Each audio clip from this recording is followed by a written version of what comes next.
Hello, good afternoon to all of you. So today we will discuss the purine salvage pathway. एक purine जो होता है उसका catabolism कैसे होता है। जैसे कि मैंने एक एग्जांपल लिया कि कोई सेल है, ठीक है, उसका एक लाइफ स्पैन होगा पर्टिकुलर, ठीक है, कोई भी एक सेल है, सपोज करो एक मैंने सेल ले ली, ठीक है, इसका लाइफ स्पैन होगा, ठीक है, एक डे के बाद इसकी डेथ ही होनी है, ठीक है, जब डेथ होगी इसकी मेम्ब्रेन भी खत्म होगी, इसका जो डीएनए है वो भी खत्म हो जाएगा। और डीएनए किससे मिलकर बना हुआ है? प्यूरिन से। तो प्यूरिन भी अल्टीमेटली ब्रेक डाउन होगा। सो ब्रेक डाउन होकर मुझे क्या प्रोडक्ट देगा वो हम आज डिस्कस करेंगे। और आज ही हम डिस्कस करेंगे कि जो हमारी बॉडी में यूरिक एसिड है वो कैसे बनता है, ठीक है, और उसकी अगर एक्स्ट्रा डिपोजिशन हो जाए, लाइक इंक्रीज हो जाए यूरिक एसिड, तो उससे ही हमें गाउट कैसे हो जाता है, ठीक है। सो लाइक किस एंजाइम की डेफिशिएंसी से होता है ये सब। So today we will discuss these all things कि प्यूरिन का कैटाबॉलिज्म कैसे होता है। लाइक सेल्वेज का alternate word I can use the degradation, ठीक है, सेल्वेज और डिग्रेडेशन एक ही बात हो गई, ठीक है। सबसे पहले मैं बताऊं कि यार प्यूरिन में मैंने क्या क्या बताया था। प्यूरिन की वही अपनी पुरानी वाली ट्रिक यूज करते हैं, गैप, ठीक है, गैप यूज करे थे, ठीक है, गुआनिन एंड एडेनिन, ठीक है, गुआनिन एंड एडेनिन था, ठीक है, ग्वानिन और पी से प्यूरिन बता दिया था मैंने। अब ग्वानिन और एडेनिन कैसे ब्रेक डाउन होंगे, सो उसकी बात करते हैं। सो हमने सिंथेसिस जब मैंने तुम्हें पढ़ाया था तो हमारे पास जो प्रोडक्ट थे वो एक्चुअली जो ग्वानिन था वो जीएमपी की फॉर्म में था और एडेनिन जो था वो एएमपी की फॉर्म में था।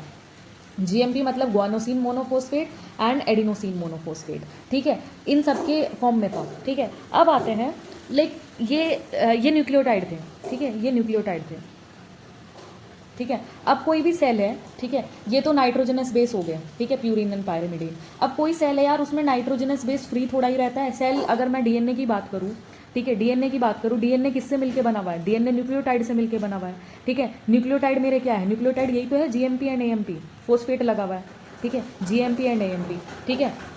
अब न्यूक्लियोटाइड को अगर मैं ब्रेक डाउन करूँ तो मुझे क्या मिलेगा? न्यूक्लियोसाइड मिलेगा, ठीक है, न्यूक्लियोसाइड मिलेगा। और न्यूक्लियोसाइड किसका बना हुआ होता है? Nitrogenous base plus what? Ribose sugar, ठीक है। और इसमें से मैंने क्या निकाल दिया है? मैंने इसमें से निकाल दिया है फोस्फेट ग्रुप, ठीक है, फोस्फेट निकाल दिया, ठीक है। अब ये अगर मैं इसको फर्दर ब्रेक डाउन करूँ तो मुझे क्या मिल जाएगा? मुझे मिल जाएगा नॉर्मली नाइट्रोजनस बेस जो कि एडेनिन एंड गुआनिन है, ठीक है। अब ये क्लियर हो गया, न्यूक्लियोटाइड से न्यूक्लियोसाइड में ब्रेक किया, देन नाइट्रोजनस बेस मुझे मिलेंगे। अब अगर मैं प्यूरिन की बात करूँ, प्यूरिन सैल्वेज की, तो पहले मुझे न्यूक्लियोटाइड को ब्रेक करना पड़ेगा, तब मेरे पास फ्री बेसिस आएंगे। इनको मैं फ्री नाइट्रोजनस बेस बोलती हूँ, ठीक है। मैंने तुम्हें फॉर्मेशन में भी बताया था कि फॉर्मेशन कैसे होता है डीएनए का। तो डीएनए को तोड़ूंगी ना पहले, फिर मैं प्यूरिन निकालूंगी, फिर उसको तोड़ूंगी मैं, ठीक है। सो डीएनए का एक बार अगर तुम्हें याद हो, मैं दोबारा बता देती हूँ। डीएनए मैंने ऐसे बनाया था ना, nitrogenous base plus pentose sugar मतलब राइबोस, ये तो बन गया था मेरा न्यूक्लियोसाइड। और अगर मैंने इसमें फोस्फेट मिला दिया था तो वो बन गया था मेरा न्यूक्लियोटाइड, ठीक है, न्यूक्लियोटाइड, ठीक है। सो अब मुझे क्या निकालना है? नाइट्रोजनस बेस मतलब प्यूरिन एंड पायरिमिडीन निकालना है, प्यूरिन निकालना है, ग्वानिन एंड एडेनिन, ठीक है। ये निकाल लूंगी मैं, फिर तोड़ूंगी, ठीक है। सो कहानी फिर से शुरू करते हैं, ठीक है। सेल था, उसकी डेथ हो गई बेचारे की। डेथ होके मुझे क्या मिला? डीएनए किससे मिलके बना हुआ था? न्यूक्लियोटाइड से, ठीक है। न्यूक्लियोटाइड में क्या आते हैं? न्यूक्लियोटाइड में आ जाता है ribose sugar plus phosphate plus nitrogenous base, ठीक है, नाइट्रोजनस बेस वही प्यूरिन, ठीक है। अब मैंने इसमें से फोस्फेट निकाल लिया। अगर मैंने इसमें से फोस्फेट निकाल लिया तो मेरे पास क्या बचा? न्यूक्लियोसाइड क्या है? Ribose sugar plus nitrogenous base. अगर मैं उसको फर्दर ब्रेक डाउन करूंगी तो क्या मिलेगा मुझे मिल जाएगा nitrogenous base, free nitrogenous base, and that is guanine या फिर एडेनिन, ठीक है। ऐसे है पाथवे, ठीक है। सो शुरू करते हैं हम ग्वानोसिन मोनोफोस्फेट, क्योंकि न्यूक्लियोटाइड मेरे पास दो होंगे। न्यूक्लियोटाइड कौन कौन से होंगे? एक तो ग्वानोसिन मोनोफोस्फेट, एक एडिनोसिन मोनोफोस्फेट, ठीक है। सो शुरू करते हैं ग्वानोसिन मोनोफोस्फेट से, न्यूक्लियोटाइड की ब्रेक डाउन करेंगे। सो सबसे पहले मैं ग्वानोसिन मोनोफोस्फेट को तोड़ूंगी। ग्वानोसिन मोनोफोस्फेट जब मैंने तोड़ा, वही अपनी पुरानी कहानी रिपीट करते हैं। मुझे क्या मिला? ग्वानोसिन मिल गया, फोस्फेट हटा दिया ना मैंने इसमें से। अब जब मेरे को ग्वानोसिन मिल गया तो अब इसमें से इसको फर्दर ब्रेक डाउन निकाल दिया, राइबोज निकाल दिया जब मैंने इसमें से, ठीक है। सो मुझे क्या मिल जाएगा? ग्वानिन, ठीक है। ये है मेरी मेन, ठीक है। ग्वानिन क्या है? नाइट्रोजनस बेस है, ठीक है। अब इसको तोड़ते हैं, ठीक है। बेचारा सेल टूट गया था, डीएनए टूट गया। अब ग्वानिन टूट के, एक्चुअली ग्वानिन है ना, दो पाथवे में जाता है। दो पाथवे में किसमें? एक तो वो चला जाएगा guanine, 50% of guanine will recycled, ठीक है, रिसाइकल किसकी हेल्प से हो जाएगा? With the help of PRPP. ठीक है, वही पीआरपीपी मैंने लास्ट लेक्चर में भी बताया था। पीआरपीपी की full form that was PRPP मतलब कि जो सिंथेसिस में यूज़ कर रही थी मैं, फोस्फोराइबोसाइल पायरोफोस्फेट। ठीक है, इसकी मैं यहाँ पे थोड़ी सी फुल फॉर्म लिख देती हूँ, थोड़ी सी नहीं पूरी लिखूंगी। फोस्फोराइबोसाइल पायरोफोस्फेट, इसके साथ मिलके ये क्या हो जाता है? It will convert into guanosine monophosphate. ये तो रिसाइकल हो गया, लाइक इट्स रिसाइकल्ड। ठीक है, मतलब ये वापस चला गया। अब जो 50% बचा गुआनिन, वो कन्वर्ट हो जाता है, लाइक 50% तो इधर आ गया मेरा, एंड 50% मेरा किधर जाएगा? 50% कन्वर्ट हो जाएगा अल्टीमेटली तुम्हारा नोन एज जेंथीन, सुना है?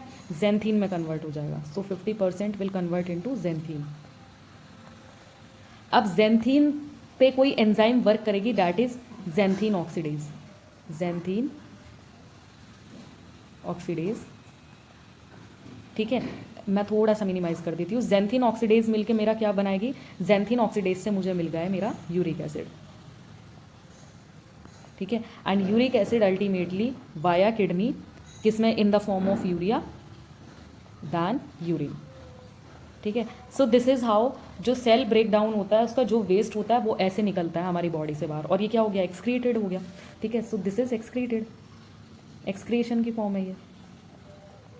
ठीक है, सो समझ आ गया ये। ठीक है, अब यहाँ पे आते हैं यार, ये पीआरपीपी में जो कन्वर्ट ग्वानिन पीआरपीपी में विद पीआरपीपी के साथ ग्वानोसिन मोनोफोस्फेट में वापस चला गया।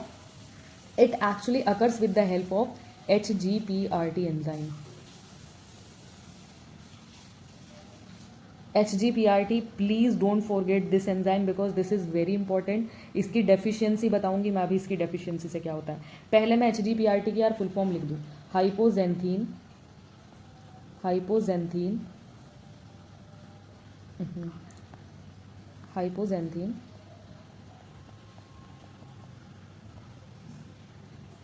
जेंथीन गुआनिन, गुआनिन, यार मेरे से स्पेलिंग क्यों नहीं सही लिखी जा रही? गुआनिन फोस्फो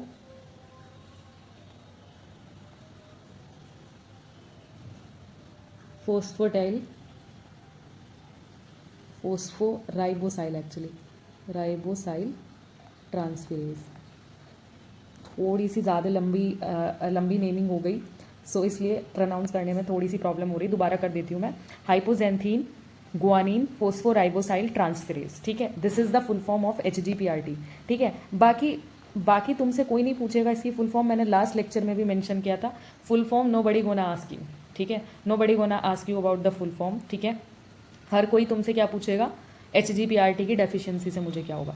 सो एक और बार मैं रिपीट कर देती हूँ। मेरा सेल मरा, सेल में से DNA निकला। DNA किसका मिलके बना हुआ था? न्यूक्लियोटाइड का। न्यूक्लियोटाइड मेरा क्या है? Guanosine monophosphate. जब उसको मैंने ब्रेक डाउन किया तो मुझे न्यूक्लियोसाइड मिला विच इज़ ग्वानोसिन। फिर उसमें से मैंने राइबोज निकाल दिया, मुझे मिल गया ग्वानिन। ग्वानिन दो जगह स्प्लिट हो गया, मतलब आधा तो वो वापस रिसाइकल हो गया, क्योंकि एक साथ सारा एक्सक्रिएट नहीं कर सकते वरना यूरिक एसिड बहुत ज़्यादा बढ़ जाएगा। ठीक है, यूरिक एसिड, यूरिया टॉक्सिक है, इसको एक्सक्रीट करना ज़रूरी होता है हमारी बॉडी से। ठीक है, वो 50% कन्वर्ट हो गया जेंथीन से, and xanthine will convert into uric acid with the help of what? Xanthine oxidase. जब जेंथीन ऑक्सीडेज यूरिक एसिड में कन्वर्ट हो गया, अल्टीमेटली वो यूरिया में दैन यूरिन में चला गया वो। ठीक है, so that's all about the GMP। ठीक है, अब आते हैं इसकी एंजाइम की डेफिशिएंसी से क्या डिसऑर्डर हो सकता है। ठीक है, now I would like to tell you the deficiency of HGPRT। ठीक है, यहाँ पे थोड़ा सा क्लिनिकल कोरिलेट कर देती हूँ मैं। डेफिशिएंसी ऑफ HGPRT क्या करा देगी ये मेरा? HGPRT can cause a disease which is known as Lesch Nyhan syndrome. Can cause Lesch Nyhan syndrome. ठीक है, डोंट फॉरगेट दिस सिंड्रोम कि लीश-निहान सिंड्रोम कैसे होता है। ठीक है, HGPRT जब तुम्हारा बढ़ जाएगा, ठीक है, वो सॉरी डेफिशिएंसी हो जाएगी HGPRT की, सो क्या हो जाएगा हमारा? लीश-निहान सिंड्रोम हो जाएगा। ठीक है, नेक्स्ट वीडियो में मैं इसको अच्छे से डिफाइन करूंगी लीश-निहान सिंड्रोम क्या होता है, बट बिकॉज अभी मुझे आइनोसिन मोनोफोस्फेट का भी बताना है क्या होता है। ठीक है, मैं थोड़ा सा यहाँ पे लीश-निहान का ओवरव्यू दे देती हूँ। जब ये एंजाइम नहीं रहेगी, ठीक है, एक मिनट, जब ये एंजाइम नहीं रहेगी ठीक है। सो क्या होगा, जैसे सपोज करो ये एंजाइम खत्म हो गई तो ये वाला पाथवे ब्लॉक हो गया। जब ये वाला पाथवे ब्लॉक हो गया तो क्या हो जाएगा तुम्हारा, जब तुम्हारा ये पाथवे ब्लॉक हो गया तो हमारा यूरिक एसिड बढ़ जाएगा। ठीक है, जब यूरिक एसिड बढ़ जाएगा, यूरिक एसिड बढ़ जाएगा, अब यूरिक एसिड से क्या क्या हो सकता है, उसको इंसान को गाउट हो जाएगा। ठीक है, सो ये सब चीज़ें आएगी क्योंकि यूरिक एसिड इज टॉक्सिक, ये डिपॉजिट हो जाएगा हर जगह। ठीक है, लीशनियान बाकी मैं नेक्स्ट वीडियो में याद से देख लेना, नेक्स्ट वीडियो में मैं लीशनियान बताऊंगी। ठीक है, now let's comes to the second salvage. Second salvage क्या था, प्यूरिन का सेकेंड पार्ट क्या था, एडिनोसिन मोनोफोस्फेट, है ना, AMP। AMP कैसे ब्रेक डाउन होगा, जैसे मैंने GMP तोड़ा है, GMP को मैंने कैसे ब्रेक डाउन किया है। ठीक है, गुआनोसिन, गुआनिन, ठीक है, फिर जैंथीन, ऐसे ही AMP होगा, बस थोड़ा सा डिफरेंस होगा लाइक इसके ब्रेक डाउन में। AMP लिया मैंने, ठीक है, AMP को मैंने किस में कन्वर्ट कर दिया, एडिनोसिन, मतलब न्यूक्लियोसाइड में पहले कन्वर्ट किया, एडिनोसिन में कन्वर्ट कर दिया। अब जो एडिनोसिन है वो with the help of one enzyme it will convert into something that is known as inosine, of spelling problem, inosine. ठीक है, इनोसिन। अब इनोसिन क्या होगा, इनोसिन जो होता है वो किस में कन्वर्ट हो जाएगा, इट विल कन्वर्ट इनटू हाइपोजेंथीन। बस यहाँ पे ना एक्स्ट्रा है ना यार, हाइपोजेंथीन है, वहाँ पे जेंथीन से शुरू था, यहाँ पे हाइपोजेंथीन है। ठीक है, सो हाइपोजेंथीन से जेंथीन, जेंथीन से फिर से यूरिक एसिड आ गया, जेंथीन से फिर से यूरिक एसिड आ गया। ठीक है, ये लंबी साइकिल, मतलब you don't need to learn all the thing के इसके बाद ये आएगा। ठीक है, लॉजिकली याद रखो यार, लॉजिकली तुम कैसे याद रख सकते हो किसी भी न्यूक्लियोटाइड को अगर तुम तोड़ोगे, ठीक है, वो किस में ब्रेक डाउन होगा, पहले न्यूक्लियोसाइड में फिर नाइट्रोजनस बेस में, तो इस सीरीज से तुम याद रख सकते हो, जैसे ये न्यूक्लियोटाइड था फिर न्यूक्लियोसाइड बना, फिर तुम्हें जेंथीन वाला पाथवे बस तुम्हें थोड़ा सा लर्न करना पड़ेगा। अब यहाँ पे एक ट्विस्ट है यार, ये जेंथीन है ना, मतलब सारा है ना, कभी भी सारी चीज़ 100% यूरिक एसिड में नहीं आती। ठीक है, कुछ रिसाइकल भी बीच में हो जाता है विद द हेल्प ऑफ, यहाँ पे भी HGPRT एंजाइम का रोल होगा। जो हाइपोजेंथीन है ना, ये कुछ पोर्शन इसका फिर से कन्वर्ट हो जाता है with the help of PRPP and HGPRT enzyme. ठीक है, so with the help of PRPP ये कन्वर्ट हो जाएगा इनोसिन मोनोफोस्फेट में। ठीक है, और वो आइनोसिन में कन्वर्ट हो जाता है। ठीक है, अब इनोसिन मोनोफोस्फेट, यार इतना दिमाग तो तुम्हें भी लगाना चाहिए, अगर मैंने इनोसिन मोनोफोस्फेट नाम लिया है तो ये मैंने है ना प्यूरिन सिंथेसिस में भी बताया था। ठीक है, प्यूरिन सिंथेसिस में राइबोस 5 फोस्फेट में मैंने PRPP ऐड किया था एंड IMP में कन्वर्ट हो रहा था, तो it can convert into GMP and AMP, तो ये हो गया रिसाइकल वाला पाथवे। ठीक है, सो जो ये वाला पाथवे, ये रिसाइकलिंग का पाथवे आ गया। ठीक है, सो पूरा 100% नहीं यूरिक एसिड में जाता। अगर बेटा इस एंजाइम की डेफिशिएंसी हो गई, 100% यूरिक एसिड बन जाएगा, तो बहुत ज़्यादा यूरिक एसिड हो जाएगा जिससे गाउट होने के बहुत चांस होता है। सो ये था पाथवे। अब इसमें एंजाइम बता देती हूँ, एंजाइम सिर्फ यहाँ पे यूज होगी, that is adenosine डीअमीनेज, adenosine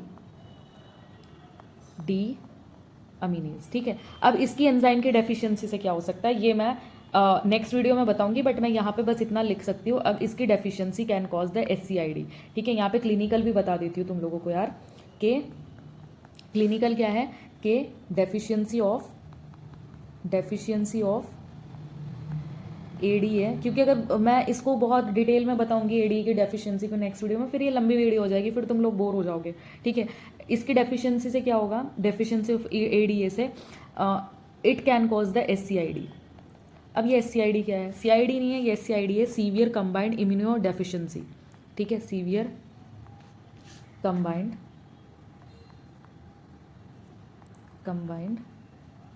immuno deficiency.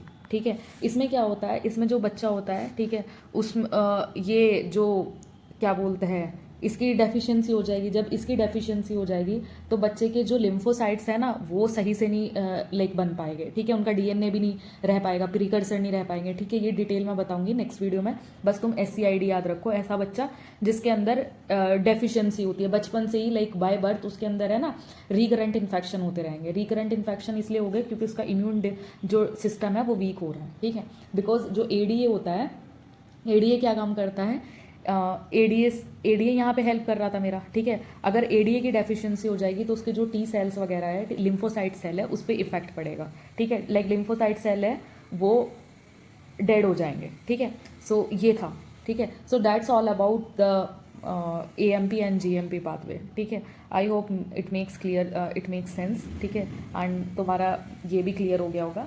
ठीक है, मैं तुम्हारे लिए ना एक कार्टून भी लाई थी, लाइक जैसे है ना साइकिल है ना, याद नहीं होती, सो लाइक जो पिक्चर होती है उससे हमें थोड़ा ज़्यादा जल्दी याद हो जाता है। सो एक मैंने कार्टून क्रिएट किया था। लाइक इससे इस कार्टून से तुम like you can remember the pathway, ठीक है। Hypoxanthine, uric acid, inosine, adenosine, AMP, ठीक है। लाइक पिक्चर से ज़्यादा जल्दी मेमोराइज हो जाता है। सो आई होप ये पिक्चर तुम्हारे लिए हेल्पफुल हो। लाइक इसकी एक निमोनिक भी है, mighty app invite Hungary xylophone user. Hungary xylophone user कौन है? यूज़र मतलब यूरिक एसिड, ठीक है। जाइलोफोन मतलब क्या हो गया? जैंथीन, ठीक है। सो इनोसिन हो गया ये, ठीक है, ठीक है। एंड हाइपोजेंथीन एंड जेंथीन को इन्होंने एक ही ले लिया मतलब, ठीक है। अब आते हैं एडिनोसिन को, इन्होंने ये बना दिया ऐप, ठीक है। माइटी को, ये एमआईटी को एएमपी से ले लिया इन्होंने, ठीक है। सो ऐसे लाइक पिक्चर से तुम याद रख सकते हो।